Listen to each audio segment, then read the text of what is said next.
सुप्रभात प्रिय विद्यार्थियों, कक्षा 6 हिंदी विषय में आप सभी का स्वागत है।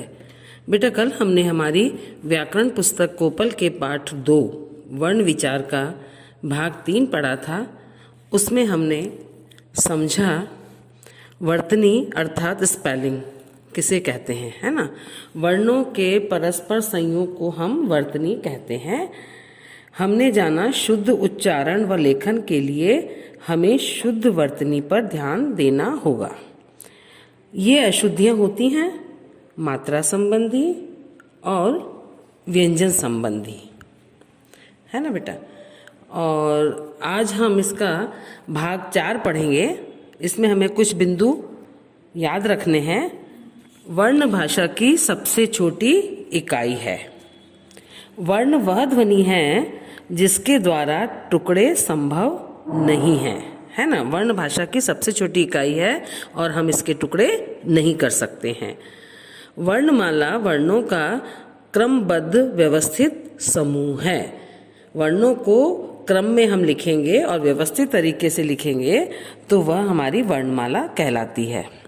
वर्णों को स्वर व व्यंजन के अतिरिक्त अन्य वर्गों में भी वर्गीकृत किया जा सकता है। अनुस्वार, अनुनासिक और विसर्ग स्वर नहीं हैं। ये हैं बेटा अयोगवाह। र की मात्रा माने रेफ व पदेन के रूप में लगती है। औ, ज व फ आगत ध्वनियाँ हैं। आगत ध्वनियाँ माने विदेश से आई हुई आवाज़। हिंदी में वर्णों की संख्या 48 है, 48। अड़ व अढ़ ध्वनियाँ ड व ढ से भिन्न हैं। और ये अड़ और अढ़ हमेशा शब्द के बीच में और आखिरी में आता है, शुरू में कभी नहीं आता। ड और ढ हमेशा शब्द के शुरू में आता है बेटा, आखिरी में और बीच में कभी नहीं आता है, ठीक है। वर्णों के परस्पर संयोग को वर्तनी कहा जाता है। अब देखिए, अब बारी आती बेटा पुस्तक अभ्यास की, है ना। पहला है निम्न प्रश्नों के उत्तर दीजिए। क प्रश्न है वर्ण किसे कहते हैं, उदाहरण सहित समझाइए। इसका उत्तर है वर्ण भाषा की सबसे छोटी इकाई है, इसके टुकड़े नहीं किए जा सकते। जैसे क, अ, म आधा अ, ल आधा अ, इन ध्वनियों के और टुकड़े हम नहीं कर सकते हैं। ख है वर्णमाला से आप क्या समझते हैं, समझाइए। वर्णमाला भाषा के वर्णों का क्रमबद्ध व व्यवस्थित समूह है। और ग प्रश्न है स्वर और व्यंजन में अंतर स्पष्ट कीजिए। उत्तर है इसका स्वर का उच्चारण स्वतंत्र रूप से होता है, लेकिन व्यंजन के उच्चारण में स्वरों की सहायता की आवश्यकता होती है।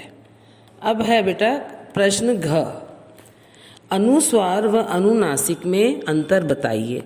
अनुस्वार अंग के उच्चारण में नाक से वायु निकलती है, लेकिन अनुनासिक माने चंद्रबिंदु के उच्चारण में नाक व गले दोनों से वायु निकलती है। अंग है विसर्ग किसे कहते हैं। विसर्ग की मात्रा 2 बिंदु अक्षर के बाद लगते हैं, है ना, वह होती है और यह वर्ण के बाद लगती है। इसका उच्चारण ह की तरह होता है, जैसे छह, प्रातःकाल आदि, है ना। अब है बेटा प्रश्न 2, सुमेलित कीजिए, माने मैच करना है हमको, इसको मिलाना है, सही मिलान करना है।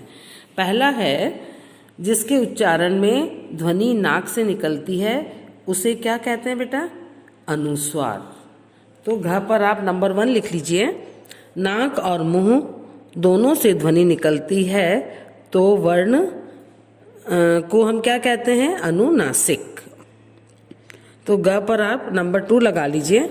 आगत ध्वनियाँ हैं ज और फ, विदेश से आई हुई दोनों आवाज़ें फारसी उर्दू की हैं और हमारे हिंदी के अक्षर ये नहीं हैं, केवल आवाज़ है विदेशी भाषा की। तो च पर आप नंबर 3 लगाइए। 2 बिंदु माने विसर्ग चिन्ह को क्या कहते हैं बेटा, विसर्ग कहते हैं। ख पर आप नंबर 4 लगाइए। और नंबर 5 है ऊपर जो र लगा हुआ है, इस चिन्ह को हम क्या कहते हैं, रेफ। क्या कहते हैं बेटे, रेफ। तो क पर आप नंबर 5 लगाइए। नंबर 6 औ, औ माने आगत ध्वनि है ना, अंग्रेजी भाषा में इसका उपयोग होता है। तो अंग पर आप नंबर 6 लगा लीजिए। ठीक है, ये आपका सुमेलित हो गया। अब आता है प्रश्न 3। निम्न शब्दों को शुद्ध करके लिखिए। आशीर्वाद लिखा हुआ है, आपको आशीर्वाद लिखना है तो वा के ऊपर आधा र लगाइए। सीढ़ियाँ लिखा है, इसको हमें सीढ़ियाँ लिखना है तो अड़ की जगह आप अढ़ लिख लीजिए, सीढ़ियाँ। अतिथि में बड़ी की मात्रा लगी है थ में, आप थ में छोटी की मात्रा लगा के इसको शुद्ध करिए। तिरस्कार लिखा हुआ है, हमें तिरस्कार लिखना है, र में छोटी की मात्रा लगी, इसको हटा दीजिए। प्रश्न 4, सही विकल्प चुनकर उत्तर लिखिए। भाषा की सबसे छोटी इकाई क्या कहलाती है? वर्ण, है ना। शब्द, पद, वाक्य, वर्ण, तो हमें वर्ण पर टिक करना है नंबर 4 पर। ख है, वर्ण है संयुक्त ध्वनि, स्वतंत्र ध्वनि, मिश्रित ध्वनि, ध्वनि समूह, तो नंबर 2 सही है, स्वतंत्र ध्वनि। ग है, निम्न में से कौन सा वर्ण क वर्ग का नहीं है? क भी है, ख भी है, ग भी है, च नहीं है, तो नंबर 2 पर आप टिक करिए। घ है, ट वर्ग का वर्ण है, ट, ठ, ड, ढ, अण, है, तो ढ पे आप टिक करिए नंबर 2 पर। अब है अंग, त वर्ग में नहीं आता है, त, थ, द, ध, न, तो प नहीं आता, तो नंबर 3 पर आप टिक करेंगे। च है, वर्णों का क्रमबद्ध व्यवस्थित समूह क्या कहलाता बेटा? वर्णमाला। वर्णमाला नंबर 2 पर आप टिक करेंगे। अब उसके बाद है छ, ऊष्म व्यंजन। ऊष्म व्यंजन कौन सा है? श, है ना, श शिशि वाला ऊष्म व्यंजन में आएगा। ज है अंतस्थ व्यंजन, य, र, ल, व, तो वह आपका अंतस्थ व्यंजन में है, नंबर 4 पर आप टिक करेंगे। ञ अनुस्वार है, ये अंगूर वाला जो हमने लिखा है ना, नंबर 3 पर आप टिक करेंगे, अनुस्वार, है ना। और ट है चंद्र बिंदु, ध्वनि है किसकी? अनुनासिक की, नंबर 3 पर आप टिक करिए। ठ है, वर्ण के ऊपर लगने वाला बिंदु कहलाता है अनुस्वार, है ना। अब है अड़, ड, ट, ठ, ड, संयुक्त अक्षर है क्ष, नंबर 3 पर आप टिक करेंगे। ढ है, फ व ज़ ध्वनियाँ हैं फारसी की मूल ध्वनि, ठीक है, फारसी भाषा की आवाज़ है ये, तो नंबर 2 पर आप टिक करेंगे। अब है अण, श्र बना है श व र मिल करके, ठीक है, नंबर 3 पर आप टिक करेंगे। और त जो है, त में है औ ध्वनि है अंग्रेजी की, अंग्रेजी भाषा में औ की आवाज़ आती है, डॉक्टर, कॉलेज आदि, है ना। उसके बाद थ है, वर्णों के प्रमुख भेद हैं स्वर और व्यंजन, नंबर 3 पर आप टिक करेंगे।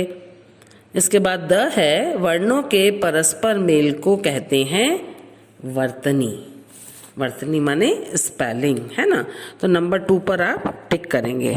ठीक है बेटा, ये पाठ हमारा आज पूरा हो जाता है और आपका गृह कार्य है कि इस पाठ को बहुत अच्छे से आप पढ़ेंगे, इस पुस्तक अभ्यास को पूरा करके याद करेंगे। आज की कक्षा हमारी यहीं समाप्त होती है। धन्यवाद।